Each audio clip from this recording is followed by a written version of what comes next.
Crax scurried down the hallway, his feelers twitching with agitation. He was already late for the mandatory xenobiology lecture at the academy. The young Nathin's 6 legs struggled to keep pace as he weaved through throngs of taller bipedal students, shepherding towards the auditorium. He slipped into the back row, just as the lecturer took the stage, an intimidating figure swathed in crimson robes. Crax instantly recognized Provost Arkan, one of the most hardline establishment tutors at the institute. The provost's eyes scanned the assembled students, his stern gaze locking on any individuals squirming in their seats or whispering amongst themselves. When his penetrating stare fell upon Crax, the Nathin instinctively shrank, all 6 appendages curling underneath him. The provost harumphed before launching into his diatribe. Today, we will be discussing one of the more unfortunate existential blemishes our universe must endure, the human species.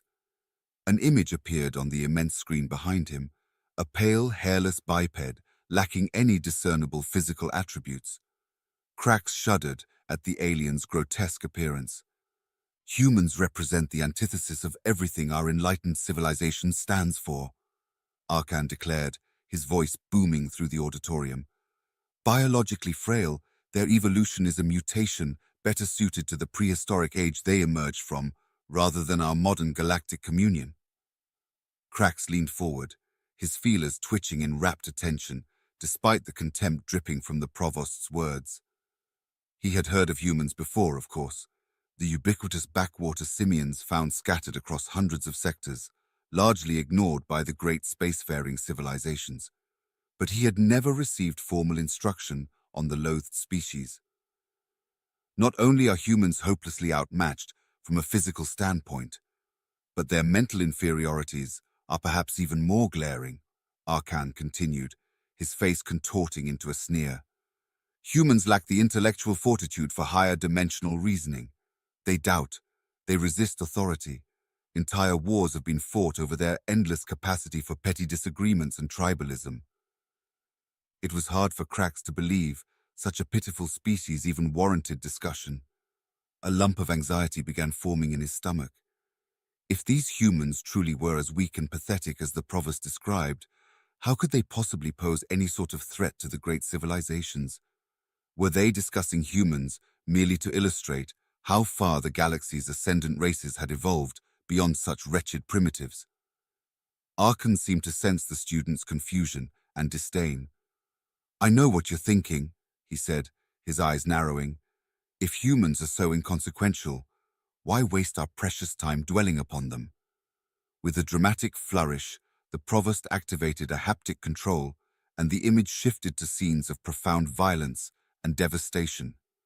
Because despite their myriad shortcomings, these savages represent a clear and present danger to the cosmic order we have worked so diligently to uphold. Crax recoiled as graphic images of cities razed to rubble flickered across the screen, of strange angular ships streaking through arid alien skies, raining destruction upon defenseless populations. The images were accompanied by screeching, inhuman screams that made the young Nathin's carapace crawl. Time and again, humanity's boundless aggression and territorial impulses have plunged entire sectors into chaos, Arkan stated grimly. Their rapacious need to control all resources, no matter how ill-suited to their pathetic physical forms, is a grim constant in their shared history across thousands of worlds. On the screen, humans in bulky armored exosuits battled strange aliens with glowing blades. The humans seemed outnumbered and outmatched, yet their ferocity and single-minded bloodlust more than compensated as they ripped their adversaries apart with shocking savagery. "It falls to us, the galaxy's enlightened shepherds, to keep this unevolved scourge in check," Arkan declared, his voice rising with messianic zeal.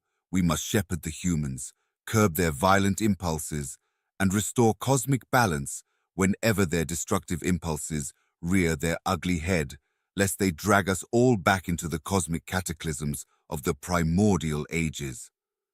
The provost's proclamation landed like a heavy weight upon the auditorium. Crax felt a shiver run through his spindly limbs as he absorbed the horrific images and Arkan's dire prognosis. He reminded himself that the Institute's teachings were divine truth, and yet something about the human's depiction gnawed at him with disquieting ambiguity. Just then, the doors at the back of the auditorium opened, and a diminutive robed figure shuffled forward, every eye turning to regard the interruption. Even from the back row, Cracks could sense an aura of profound dignity and wisdom emanating from the unexpected guest. "Who dares intrude upon these sacred teachings?" Provost Arkan bellowed, his face flushing with rage. "Peace, Your Excellency," the figure replied, raising a withered hand in a placating gesture. "I am but a humble emissary of human knowledge, invited to share our perspective with those whose minds are not already clouded by prejudice."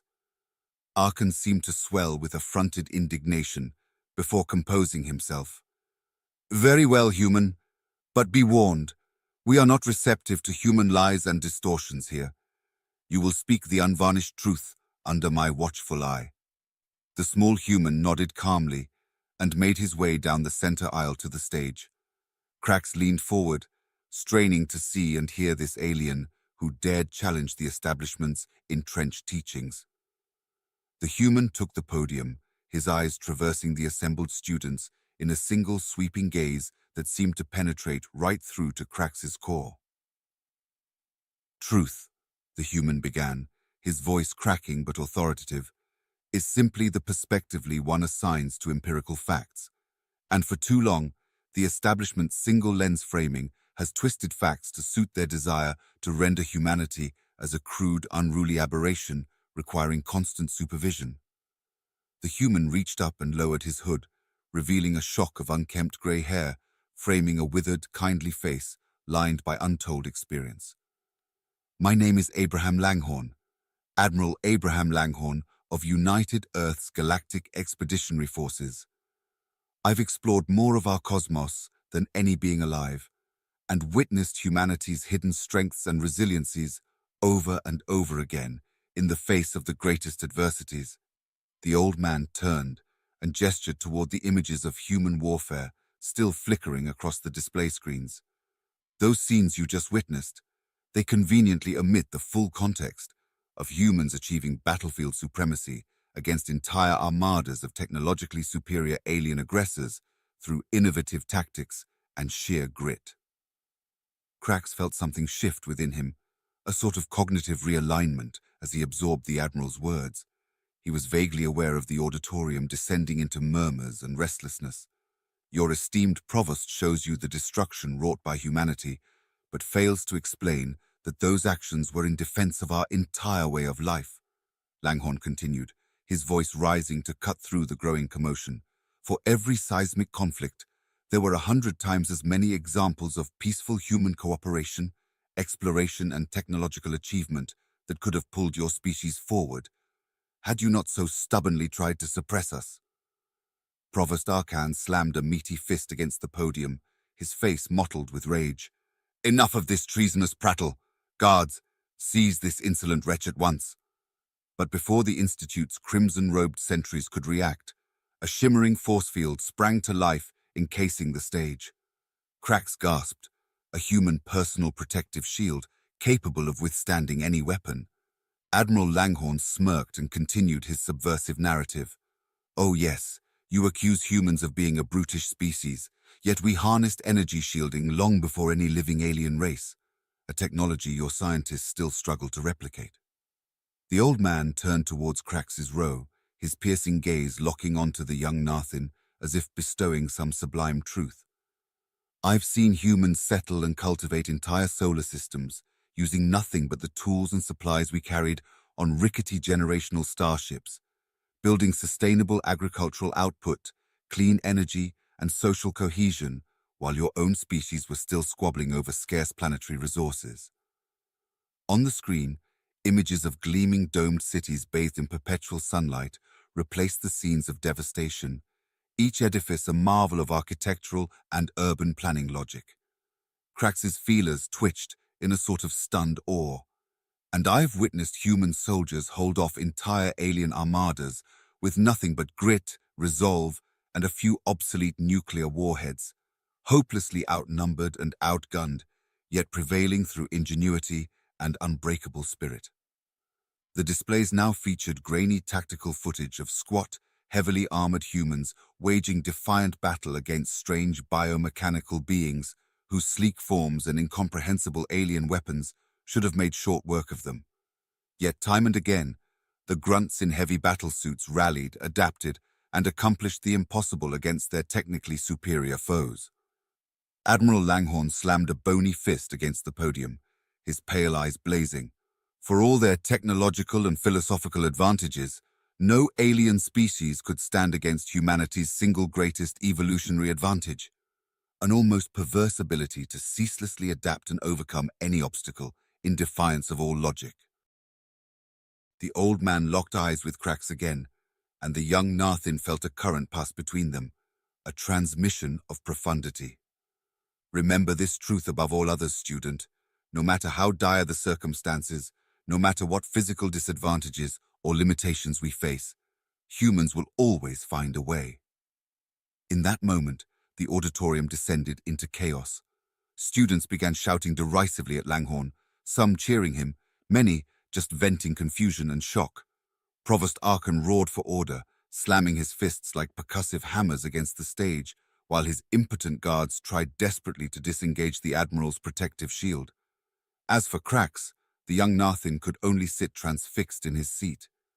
His mind replayed the Admiral's narrative through a kaleidoscope of mounting epiphany, humanity rising like elemental forces of nature to overwhelm adversity, ingenuity overcoming all limits. He was roused from his stupor only by Admiral Langhorne's gravelly voice, once again piercing through the pandemonium. You've been lied to for generations, trillions of souls indoctrinated into a horrific lie about humanity. Your predecessors knew the truth, that if humanity's light was allowed to shine forth unshackled, our spirit would threaten to engulf your tired, stagnant chimera of control. The kindly-looking human patriarch then produced a small globe-like object, slick and reflective as obsidian. A single red diode bathed the auditorium in a crimson glow as he spoke again, almost imparting a benediction. Now you finally know the truth. What you choose to do with that revelation is the great challenge for your generation. Either remain pliant subjects in a suffocating interstellar pogrom of suppression and control, or join humanity in ushering in a new era of freedom, achievement and growth, transcending all artificial limits. With those enigmatic final words still ringing through the vaulted chamber, Admiral Langhorne pressed the diode and the world dissolved in blinding white light. When Krax's vision cleared, he found himself back in his quarters. For several moments, he sat uncomprehending amid the undisturbed stillness of his private study alcove. Had the entire auditorium scenario with the defiant human been some sort of shared psychotronic vision or simulation? Then he noticed two strange objects laying on his study desk, a slender portable data device of human design and a single bronze figurine depicting Admiral Langhorne. The young Narthin approached gingerly, his feelers quivering against the bizarre items. He recognized the data device's insignia, belonging to the Human Exploratory Resistance, an underground movement of xenoarchaeologists and truth-seekers dedicated to unearthing and preserving humanity's lost narratives across the galaxy. With trembling appendages, Krax activated the device. It opened to a series of historical files, star maps, and tactical records, the forbidden stories of human resilience, ingenuity, and apotheosis that the old Admiral had spoken of. That was when Krax's gaze fell upon a single text file, its title emblazoned in bold lettering, The Truth About Human Potential, How to Transcend All Limits. The young Narthin felt a swell of revelation and empowerment rise within him, dispelling a lifetime of indoctrinated lies and biases in a transcendent instant. His eyes shone with undying zeal and clarity of purpose. With trembling digits, he opened the final file from Admiral Langhorne and began reading the first staggering revelations about human destiny and the boundless cosmic journey that beckoned.